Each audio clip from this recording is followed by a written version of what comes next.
সমগ্ৰ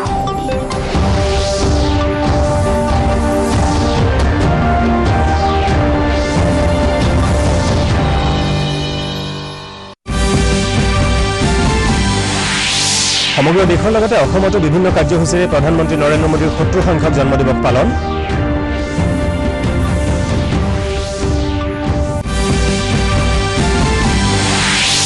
ৰাজ্যৰ বিভিন্ন জিলাত কৰোনা ভাইৰাছৰ সংক্ৰমণ অব্যাহত। কালিৰ দিনটোত 1380 গৰাকী লোক নতুনকৈ এই ৰোগত আক্ৰান্ত। দেশত কোভিড-19 ৰোগৰ পৰা আৰোগ্যৰ হাৰ 78.64% বৃদ্ধি। আৰু কৰোনা মহামাৰীৰ মাজতে ৰাজ্যত অনুষ্টুপীয়াকৈ শ্ৰী শ্ৰী বিশ্বকৰ্মা পূজা আৰু মহালয়া পালন।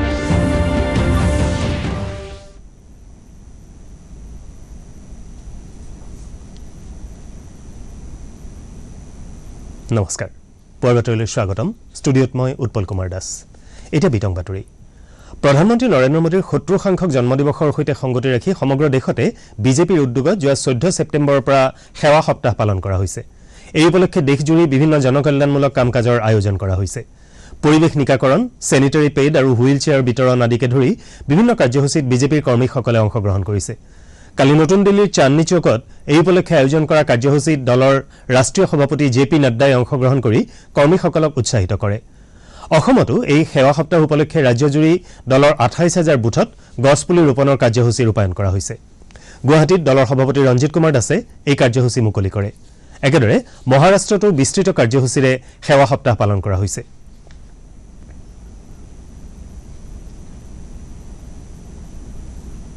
প্ৰধানমন্ত্ৰী নৰেন্দ্ৰ মোদীৰ ৭০ সংখ্যক জন্মদিবসৰ সৈতে সংগতি ৰাখি কালি অসম প্ৰদেশ বিজেপিৰ সাংস্কৃতিক কোষৰ উদ্যোগত শ্ৰীমন্ত শংকৰদেৱ কলাক্ষেত্ৰত শিল্পী সম্বৰ্ধনা সমাৰোহৰ আয়োজন কৰা হয়। এই সমাৰোহৰ অংশ হিচাপে কলাক্ষেত্ৰ প্ৰাংগণত মুখ্যমন্ত্ৰী সৰ্বানন্দ সোণোৱাল আৰু বিজেপিৰ ৰাষ্ট্ৰীয় সাধাৰণ সম্পাদক ৰাম মাধৱে গছ পুলিও ৰোপণ কৰে। ইয়াৰ পাছতে বিভিন্ন জাতি জনগোষ্ঠীৰ ৭০ গৰাকী শিল্পীক সম্বৰ্ধনা জনোৱা হয়। অনুষ্ঠানত অংশ লৈ মুখ্যমন্ত্ৰী সৰ্বানন্দ সোণোৱালে শিল্পীসকল ভগৱানৰ দূত বুলি অভিহিত কৰাৰ লগতে তেওঁলোকক সম্বৰ্ধনা জনাবলৈ পাই সুখী হৈছে বুলি মন্তব্য কৰে। ভাষণত তেওঁ প্ৰধানমন্ত্ৰী নৰেন্দ্ৰ মোদীৰ নেতৃত্বত উত্তৰ পূৰ্বাঞ্চল আগবাঢ়ি যোৱাৰ কথাও উল্লেখ কৰে। অনুষ্ঠানত জ্যেষ্ঠ সাংবাদিক কনক সেন ডেকা, বিজেপিৰ সভাপতি ৰঞ্জিত দাসকে ধৰি ভালেকেইজন বিশিষ্ট ব্যক্তিয়ে অংশগ্ৰহণ কৰে। 38 কোটি জনগণক বিশ্বৰ বুকুত এইখন ৰাষ্ট্ৰক শক্তিশালী ৰূপত প্ৰতিষ্ঠা কৰাৰ বাবে যি দিক নিৰ্ণায়ক ভূমিকা নৰেন্দ্ৰ মোদী ডাঙৰীয়াই দৃষ্টান্তমূলকভাৱে পালন কৰিছে, তাৰ বাবে আজি আমি দেশবাসী তেখেতক লৈ গৌৰৱান্বিত। মই আজি তেখেতৰ জন্মদিনৰ উপলক্ষে ঈশ্বৰৰ ওচৰত প্ৰাৰ্থনা জনাইছো, মোদী ডাঙৰীয়াক সদায় শক্তিশালী কৰি ৰাখক। আৰু আজি সভাত উপস্থিত থকা অসমৰ বৰাক ব্ৰহ্মপুত্ৰ পাহাৰ ভৈয়ামৰ বিভিন্ন জাতি জনগোষ্ঠীক প্ৰতিনিধিত্ব কৰা পৰম শ্ৰদ্ধাৰ অসমৰ গৌৰৱ শিল্পী সমাজৰ ওচৰতো মই প্ৰাৰ্থনা জনাইছো যেন আপোনালোক সকলোৱে মোদী ডাঙৰীয়াক আন্তৰিকতাৰে আশীৰ্বাদ দিয়ে। हमें हमारे प्रधानमंत्री जो इस समय पूरे देश के करोड़ों देशवासियों के लिए भी प्रिय है और विश्व में भी आज एक बहुत सम्मानित नेता माने जाते हैं, ऐसे नेता के नेतृत्व वाले पार्टी के कार्यकर्ता होने का गर्व हम सबको है। ভাৰতীয় জনতা পাৰ্টিৰ মহিলা মৰ্চাৰ ৰাষ্ট্ৰীয় সভানেত্ৰী বিজয়া ৰাহাটকাৰে কালি প্ৰধানমন্ত্ৰী নৰেন্দ্ৰ মোদীক তেওঁৰ ৭০ সংখ্যক জন্মদিবসত শুভকামনা জ্ঞাপন কৰাৰ লগতে মহিলাৰ কল্যাণৰ বাবে কেন্দ্ৰীয় চৰকাৰে ৰূপায়ণ কৰা কাম কাজৰ প্ৰশংসা কৰে। কালি গুৱাহাটীত এখন সংবাদমেলত সভানেত্ৰীগৰাকীয়ে কয় যে মোদী চৰকাৰৰ দিনতে দেশত কন্যা শিশুৰ জন্মৰ হাৰ বৃদ্ধি পাইছে আৰু প্ৰসূতিৰ মৃত্যুৰ হাৰ হ্ৰাস পাইছে। বেটি বচাও বেটি পঢ়াওৰ দৰে আঁচনি ৰূপায়ণ কৰি মহিলাসকলক আগবাঢ়ি যোৱাৰ সুযোগ দিয়া হৈছে। মহিলা মৰ্চাই দেশত চেনিটাৰী নেপকিন ব্যৱহাৰৰ ক্ষেত্ৰত জনসজাগতাৰ সৃষ্টি কৰিবলৈ সমৰ্থ হৈছে বুলিও তেওঁ মন্তব্য কৰে। সংবাদমেলত দলটোৰ কেইবাগৰাকীও ৰাজ্যিক পৰ্যায়ৰ নেতা উপস্থিত আছিল। पर अब सरकार ने इसके लिए बहुत अच्छी योजना भी बनाई है और आप अभी देखते होंगे कि जो जन औषधि केंद्र है, इस जन औषधि केंद्र में बहुत सस्ते में अब ये सैनिटरी नैपकिन मिलने लगे हैं। उसी के साथ साथ स्कूल में किशोरियों को भी सैनिटरी नैपकिन मिल रहे हैं और इसके बारे में आसानी से वो सबको मिले और अवेयरनेस बढ़ जाए, इसके लिए केंद्र सरकार भी कोशिश कर रही है, राज्य सरकार भी कोशिश कर रही है। প্ৰতিৰক্ষা মন্ত্ৰী ৰাজনাথ সিঙে কৈছে যে চীনৰ সৈতে দেখা দিয়া সীমা বিবাদৰ বিষয়টো শান্তিপূৰ্ণভাৱে সমাধান কৰিবলৈ ভাৰত প্ৰতিশ্ৰুতিবদ্ধ। কালি ৰাজ্যসভাত লাডাখৰ সীমা বিবাদৰ প্ৰসংগত দিয়া এটা বিবৃতিত প্ৰতিৰক্ষা মন্ত্ৰীগৰাকীয়ে লগতে কয় যে বিষয়টোৰ শান্তিপূৰ্ণ মীমাংসাৰ বাবে সাজু থকাৰ লগতে প্ৰয়োজন সাপেক্ষে অন্য সকলো পন্থা গ্ৰহণ কৰিবলৈকো ভাৰতে কুণ্ঠাবোধ নকৰে। মন্ত্ৰীগৰাকীয়ে কয় যে প্ৰকৃত নিয়ন্ত্ৰণ ৰেখাত চীনে স্থিতাৱস্থা সলনি কৰিবলৈ চেষ্টা চলাই আছে। ভাৰতৰ বাবে এয়া কেতিয়াও গ্ৰহণযোগ্য হ'ব নোৱাৰে বুলিও মন্ত্ৰীগৰাকীয়ে সদনত স্পষ্ট কৰি দিয়ে। প্ৰতিৰক্ষা মন্ত্ৰীৰ ভাষণৰ পাছতে সদনত এই সন্দৰ্ভত হোৱা আলোচনাত ৰাজ্যসভাৰ বিৰোধী নেতা গোলাম নবী আজাদ, প্ৰাক্তন প্ৰতিৰক্ষা মন্ত্ৰী এ কে এণ্টনী আদিকে ধৰি কেইবাজনো সাংসদে অংশগ্ৰহণ কৰে।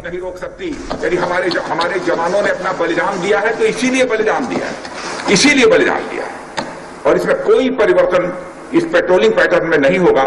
मैं अपने सम्मानित पूर्व रक्षा मंत्री एंटनी साहब को मैं यकीन दिलाना चाहता हूं, पुनः इससे ज्यादा कुछ न कहते हुए, क्योंकि ऑपरेशनल रिक्वायरमेंट्स की कुछ सेंसिटिविटीज होती हैं सभापति महोदय, मैं चाहते हुए भी इससे ज्यादा कुछ नहीं बोल सकता हूं, इसलिए मैं इन्हीं शब्दों मैंने सुझाव दिया। हाँ, उसका लिया है शर्मा जी, लिया है कागज। ठीक, ৰাজ্যত কৰোনা ভাইৰাছৰ সংক্ৰমণ অব্যাহত আছে।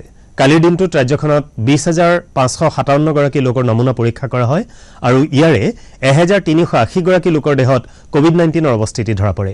ইয়াৰ ভিতৰত কামৰূপ মহানগৰত 376 আৰু যোৰহাটত 123 গৰাকী লোক আছে। আক্ৰান্তৰ হাৰ হৈছে 6.71%। স্বাস্থ্যমন্ত্ৰী ডঃ হিমন্ত বিশ্ব শৰ্মাই টুইটযোগে সদৰি কৰা অনুসৰি কালিৰ দিনটোত 2,246 গৰাকী ৰোগী সুস্থ হৈ উঠাত তেওঁলোকক চিকিৎসালয়ৰ পৰা ঘৰলৈ যাবলৈ দিয়া হৈছে। ইয়াকে লৈ ৰাজ্যখনত এতিয়ালৈকে কৰোনাৰ পৰা আৰোগ্য হোৱা লোকৰ সংখ্যা 1,21,610লৈ বৃদ্ধি পাইছে। 28,208 গৰাকী লোকে এতিয়াও চিকিৎসা গ্ৰহণ কৰি আছে। বৰ্তমানলৈ ৰাজ্যত মুঠ আক্ৰান্তৰ সংখ্যা 1,50,349। ইফালে স্বাস্থ্যমন্ত্ৰীগৰাকীয়ে সদৰি কৰা অনুসৰি ৰাজ্যত কৰোনাত আক্ৰান্ত হৈ মৃত্যু হোৱা লোকৰ সংখ্যা 528লৈ বৃদ্ধি পাইছে। কালিৰ দিনটোত 17 গৰাকী লোকৰ এই ৰোগত মৃত্যু হৈছে। ইয়াৰ ভিতৰত কামৰূপৰ 5 গৰাকী, শোণিতপুৰৰ 3 গৰাকী, কামৰূপ মহানগৰ আৰু বাক্সাৰ 2 গৰাকীকৈ আৰু দৰং, তিনিচুকীয়া, কাছাৰ, ধুবুৰী আৰু ডিব্ৰুগড়ৰ 1 গৰাকীকৈ লোকৰ মৃত্যু হৈছে। ৰাজ্যৰ বিভিন্ন জিলাত কৰোনা ভাইৰাছৰ সংক্ৰমণ অব্যাহত আছে। বাক্সা জিলাত কালিৰ দিনটোত 27 গৰাকী লোক কোভিড-19ত আক্ৰান্ত হোৱাৰ ফলত জিলাখনত মুঠ ৰোগীৰ সংখ্যা 2,251লৈ বৃদ্ধি পাইছে। ইয়াৰ ভিতৰত 1,639 গৰাকীয়ে আৰোগ্য লাভ কৰিছে। আনহাতে কোকৰাঝাৰ জিলাত 80 গৰাকী লোক কোভিডত আক্ৰান্ত হোৱাত আক্ৰান্তৰ সংখ্যা 2,995লৈ বৃদ্ধি পাইছে। ইয়াৰ বিপৰীতে 1,671 গৰাকী ৰোগীয়ে আৰোগ্য হৈ উঠিছে। কামৰূপ জিলাতো কালিৰ দিনটোত 109 গৰাকী লোক নতুনকৈ এই ভাইৰাছত আক্ৰান্ত হোৱাত মুঠ কোভিড ৰোগীৰ সংখ্যা 6,721লৈ বৃদ্ধি পাইছে। আনহাতে জিলাখনত 5,985 গৰাকী ৰোগী সুস্থ হৈ উঠিছে। মাজুলীত যোৱা 24 ঘণ্টাত 17 গৰাকী কোভিড-19 সংক্ৰমিত ৰোগী চিনাক্ত হৈছে। এতিয়ালৈকে মুঠ সংখ্যা হৈছে 877। শোণিতপুৰ জিলাত এই পৰ্যন্ত 5,083 গৰাকী কোভিড-19 ৰোগী আক্ৰান্ত হোৱাৰ বিপৰীতে এতিয়ালৈ 4,552 গৰাকী সুস্থ হৈ উঠিছে। সমগ্ৰ দেশতে কৰোনা ভাইৰাছৰ সংক্ৰমণ অব্যাহত থকাৰ সমান্তৰালভাৱে আৰোগ্য হোৱা ৰোগীৰ সংখ্যাও বৃদ্ধি পাই আহিছে। কেন্দ্ৰীয় স্বাস্থ্য মন্ত্ৰালয়ৰ তথ্যত প্ৰকাশ পোৱা অনুসৰি দেশত কোভিড-19 ৰোগৰ পৰা আৰোগ্যৰ হাৰ 78.64% বৃদ্ধি পাইছে। তথ্যমতে কালিৰ দিনটোতে 82,000ৰো অধিক ৰোগী আৰোগ্য হোৱাত দেশত আৰোগ্যৰ সংখ্যা 40,25,000লৈ বৃদ্ধি পাইছে। সম্প্ৰতি দেশত 10,09,000 ৰোগীয়ে চিকিৎসা গ্ৰহণ কৰি আছে। চৰকাৰী সূত্ৰৰ মতে দেশত মৃত্যুৰ হাৰ 1.63%লৈ হ্ৰাস পাইছে। আনহাতে কালিৰ দিনটোত 1,132 গৰাকী ৰোগীৰ মৃত্যু ঘটিছে। ৱৰ্ল্ডমিটাৰৰ তথ্য অনুসৰি দেশত সম্প্ৰতি এই ৰোগত 52,12,686 গৰাকী লোক আক্ৰান্ত হোৱাৰ বিপৰীতে 41,09,828 গৰাকী ৰোগী সুস্থ হৈ উঠিছে। আনহাতে দেশত এই পৰ্যন্ত মৃত্যুৰ সংখ্যা 84,404। বিশ্বজুৰি কোভিড-19 মহামাৰীৰ সংক্ৰমণ অব্যাহত আছে। ৱৰ্ল্ডমিটাৰৰ তথ্য অনুসৰি এই পৰ্যন্ত বিশ্বত 3,03,40,853 গৰাকী লোক এই ভাইৰাছত আক্ৰান্ত হৈছে। ইয়াৰ ভিতৰত 2,20,31,229 গৰাকী ৰোগী আৰোগ্য হোৱাৰ বিপৰীতে 9,50,449 গৰাকী লোকৰ মৃত্যু হৈছে। দেশ হিচাপে আমেৰিকাত সৰ্বাধিক সংখ্যক 68,74,596 জন লোক এই ৰোগত আক্ৰান্ত হৈছে। আক্ৰান্তৰ সংখ্যাৰ দিশৰ পৰা ভাৰত দ্বিতীয় আৰু ব্ৰাজিল তৃতীয় স্থানত আছে। কৰোনা ভাইৰাছৰ প্ৰতিষেধক অহা বছৰ আৰম্ভণিতে উপলব্ধ হ'ব বুলি কেন্দ্ৰীয় স্বাস্থ্যমন্ত্ৰী হৰ্ষবৰ্ধনে কালি সদনত সদৰি কৰিছে। নিজৰ বক্তব্যত মন্ত্ৰীগৰাকীয়ে দেশৰ জনসাধাৰণে কৰোনাৰ পৰা ৰক্ষা পাবলৈ অতি সোনকালে সমৰ্থ হ'ব বুলি আশা প্ৰকাশ কৰে। वैसे ही उतने ही प्रभावी प्रयास भारत में हो रहे हैं और भारत में हमारे जो कैंडिडेट वैक्सीन हैं उसमें 3 लगभग ऐसे हैं जो फेज 1, फेज 2 और फेज 3 के अंदर पहुंच गए हैं। प्रधानमंत्री जी के मार्गदर्शन में एक एक्सपर्ट ग्रुप इस सारे विषय को भी बहुत गहराई से अध्ययन कर रहा है। ইপিনে বিশ্বত প্ৰথমবাৰৰ বাবে আৱিষ্কৃত কৰোনা প্ৰতিষেধক স্পুটনিক ভিৰ পৰীক্ষণ ভাৰততো আৰম্ভ কৰিবলৈ সিদ্ধান্ত লোৱা হৈছে। ইয়াৰ বাবে ভাৰতত স্বেচ্ছাসেৱীৰ নামভৰ্তি ইতিমধ্যে আৰম্ভ হৈছে। ইয়াৰ ফলত ৰাছিয়াত প্ৰস্তুত কৰা এই প্ৰতিষেধক ভাৰততো প্ৰস্তুত কৰিব পৰা হ'ব আৰু দেশবাসীৰ বাবেও ইয়াৰ উৎপাদন কৰিব পৰা হ'ব বুলি আশা কৰা হৈছে। আনহাতে অক্সফৰ্ড বিশ্ববিদ্যালয়ে আৰম্ভ কৰা কৰোনা প্ৰতিষেধকৰ পৰীক্ষা হঠাতে বন্ধ কৰিবলগীয়া হোৱাৰ পাছত বৰ্তমান পুনৰ ইয়াৰ পৰীক্ষা আৰম্ভ কৰিবলৈ অনুমতি প্ৰদান কৰা হৈছে। সমগ্ৰ দেশৰ লগতে অসমৰ বিভিন্ন জিলাত ৰাষ্ট্ৰীয় পৰিপুষ্টি মাহ পালন কৰি থকা হৈছে। এই উপলক্ষে ধেমাজি জিলা কৃষি বিজ্ঞান কেন্দ্ৰৰ উদ্যোগত কালি ধেমাজি গ্ৰাম্য অভিকৰণৰ সভাগৃহত জিলাখনৰ অংগনৱাড়ী কৰ্মীসকলৰ মাজত শাক পাচলিৰ বাগিচা সম্পৰ্কীয় এলানি প্ৰশিক্ষণৰ আয়োজন কৰা হয়। অনুষ্ঠানত প্ৰাক্তন বিধায়ক ৰণোজ পেগু, জিলাখনৰ উপায়ুক্ত নৰসিং পাৱাৰ, জ্যেষ্ঠ কৃষি বিজ্ঞানী গুঞ্জন গগৈ আদিয়ে অংশগ্ৰহণ কৰে। আনহাতে মঙলদৈতো কালি দৰং জিলা কৃষি বিজ্ঞান কেন্দ্ৰৰ উদ্যোগত পৰিপুষ্টি অভিযান আৰু কৃষক সন্মিলন অনুষ্ঠিত হয়। এই অনুষ্ঠানত মঙলদৈৰ বিধায়ক গুৰুজ্যোতি দাস, উপায়ুক্ত দিলীপ কুমাৰ বৰা, জ্যেষ্ঠ কৃষি বিজ্ঞানী ডক্টৰ আব্দুল হাফিজ আদিকে ধৰি কেইবাজনো বিশিষ্ট ব্যক্তিয়ে অংশগ্ৰহণ কৰে। ৰাজ্যজুৰি কালি দেৱখনিকৰ শ্ৰী শ্ৰী বিশ্বকৰ্মাৰ পূজা পালন কৰা হয়।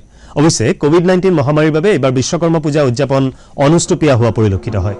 কোভিড-19 সম্বন্ধীয় সকলো সতৰ্কতামূলক নীতি নিয়ম পালন কৰি শ্ৰী শ্ৰী বিশ্বকৰ্মা পূজাৰ আয়োজন কৰিবলৈ প্ৰশাসনে জনসাধাৰণক আহ্বান জনোৱাৰ পৰিপ্ৰেক্ষিতত পূজা পালনত ইয়াৰ প্ৰভাৱ পৰিলক্ষিত হয়। উল্লেখযোগ্য যে এইবাৰ পূজাস্থলীত একে সময়তে 15গৰাকীতকৈ অধিক লোকৰ সমাগম নিষিদ্ধ কৰা হৈছিল। ৰাজহুৱা বা ব্যৱসায়িক স্থানত মণ্ডপ নিৰ্মাণ নিষিদ্ধ কৰাৰ লগতে ৰন্ধা প্ৰসাদ বিতৰণৰ পৰিৱৰ্তে শুকান প্ৰসাদ বিতৰণ কৰিবলৈ প্ৰশাসনে আহ্বান জনাইছিল। এনেবোৰ চৰকাৰী স্বাস্থ্যবিধি পালন কৰি গুৱাহাটী মহানগৰীকে ধৰি ৰাজ্যৰ বিভিন্ন প্ৰান্তত কালি বিশ্বকৰ্মাৰ পূজা অৰ্চনা সম্পন্ন কৰা হয়। কোভিড-19ৰ সকলো নীতি নিয়ম অনুসৰি ৰাজ্যজুৰি কালি মহালয়া পালন কৰা হয়। পৰম্পৰাগত লোকবিশ্বাস অনুসৰি মহালয়াৰ দিনটোতে শক্তিৰ অধিষ্ঠাত্ৰী দেৱী দুৰ্গাৰ মৰ্তলৈ আগমন ঘটে।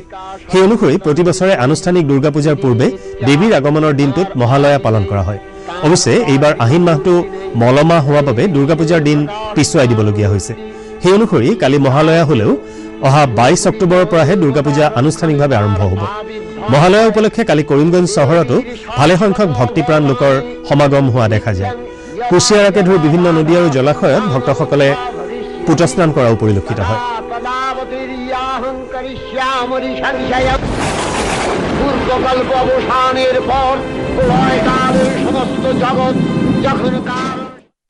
অসম চৰকাৰৰ মাধ্যমিক শিক্ষা বিভাগে অহা 21 ছেপ্টেম্বৰৰ পৰা বিদ্যালয় আৰু মহাবিদ্যালয় খোলাৰ ক্ষেত্ৰত কেতবোৰ বিধি ব্যৱস্থা স্থিৰ কৰি দিছে। সেই অনুসৰি নৱম শ্ৰেণীৰ পৰা দ্বাদশ শ্ৰেণীলৈ অধ্যয়নৰত শিক্ষাৰ্থীসকলক বিদ্যালয়ত পাঠদানৰ ব্যৱস্থা কৰাৰ বিপৰীতে অন্য শ্ৰেণীসমূহ বন্ধ ৰখাৰ কথা ঘোষণা কৰা হৈছে। নৱম আৰু দ্বাদশ শ্ৰেণীৰ শিক্ষাৰ্থীসকলক সোম, বুধ আৰু শুকুৰবাৰে তথা দশম আৰু একাদশ শ্ৰেণীৰ শিক্ষাৰ্থীসকলক মঙল, বৃহস্পতি আৰু শনিবাৰে দুটা ভাগত বিভক্ত কৰি পাঠদান কৰিবলৈ নিৰ্দেশনাটোত কোৱা হৈছে। এই ক্ষেত্ৰত শিক্ষক আৰু অনাশিক্ষক কৰ্মচাৰীৰ উপস্থিতি 50% সীমাবদ্ধ ৰখা তথা বিদ্যালয়ত সৰ্বতোপ্ৰকাৰ স্বাস্থ্যবিধি বলবৎ কৰাৰ ক্ষেত্ৰত চৰকাৰী নিৰ্দেশটোত বিশেষ গুৰুত্ব আৰোপ কৰা হৈছে। আহোম ৰাজ্যৰ একালৰ ৰাজধানী হাবুঙৰ ঐতিহ্য যুগমীয়া কৰাৰ লক্ষ্যৰে ধেমাজিৰ পশ্চিম অঞ্চলত নিৰ্মাণ কৰি থকা হাবুং প্ৰকল্পৰ কামৰ প্ৰায় 80% সম্পূৰ্ণ হৈ উঠিছে। অৱশ্যে 285 বিঘা ভূমিক সামৰি নিৰ্মাণ কৰিবলৈ লোৱা প্ৰকল্পৰ কাম কাজৰ অগ্ৰগতিত লকডাউনৰ বাবে কিছু বাধা আহিছে বুলি নিৰ্মাণ কাৰ্য পৰিচালনা সমিতিৰ সদস্য বাবুল বুঢ়াগোহাঁয়ে প্ৰকাশ কৰিছে। চৰকাৰে আবণ্টিত ধনৰাশি শীঘ্ৰে মোকলাই দিয়াৰ ব্যৱস্থা কৰিলে আধৰুৱা কামখিনি সম্পূৰ্ণ কৰি চলিত বৰ্ষৰ লাচিত দিৱসতে প্ৰকল্পটোৰ কিয়দাংশ দৰ্শনাৰ্থীৰ বাবে মুকলি কৰি দিয়াৰ ব্যৱস্থা কৰিব পৰা হ'ব বুলি সদস্যগৰাকীয়ে আশা প্ৰকাশ কৰে। ৰাজ্যসভাৰ প্ৰাক্তন সাংসদ তথা নগাঁও জিলা কংগ্ৰেছৰ প্ৰাক্তন সভানেত্ৰী নাজনীন ফাৰুকৰ কালি মৃত্যু ঘটে দীৰ্ঘদিন ধৰি হৃদৰোগত আক্ৰান্ত হৈ থকা প্ৰাক্তন সাংসদগৰাকীৰ বয়স ৬৬ বছৰ হৈছিল প্ৰাক্তন সাংসদগৰাকীৰ মৃত্যুত মুখ্যমন্ত্ৰী সৰ্বানন্দ সোণোৱাল অসম প্ৰদেশ কংগ্ৰেছ সমিতিৰ সভাপতি ৰিপুন বৰা নগাঁৱৰ সাংসদ প্ৰদ্যুৎ বৰদলৈ প্ৰাক্তন মন্ত্ৰী ৰকিবুল হুছেইন আদিয়ে শোক প্ৰকাশ কৰিছে প্ৰাক্তন সাংসদগৰাকীৰ প্ৰতি শ্ৰদ্ধা জনাই নগাঁও জিলা কংগ্ৰেছ সমিতিয়ে দলীয় পতাকা অৰ্ধনমিত কৰি ৰাখে বাতৰি শেষ হোৱাৰ আগতে প্ৰধান বাতৰিসমূহ আকৌ এবাৰ সমগ্ৰ দেশৰ লগতে অসমতো বিভিন্ন কাৰ্যসূচীৰে প্ৰধানমন্ত্ৰী নৰেন্দ্ৰ মোদীৰ ৭০ সংখ্যক জন্মদিবস পালন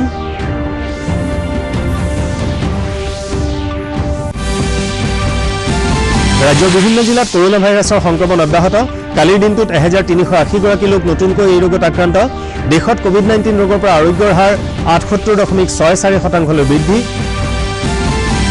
আৰু কৰোনা মহামাৰীৰ মাজতে ৰাজ্যত অনুষ্ঠুপীয়াকৈ শ্ৰী শ্ৰী বিশ্বকৰ্মা পূজা আৰু মহালয়া পালন এতিয়া বাতৰি মানে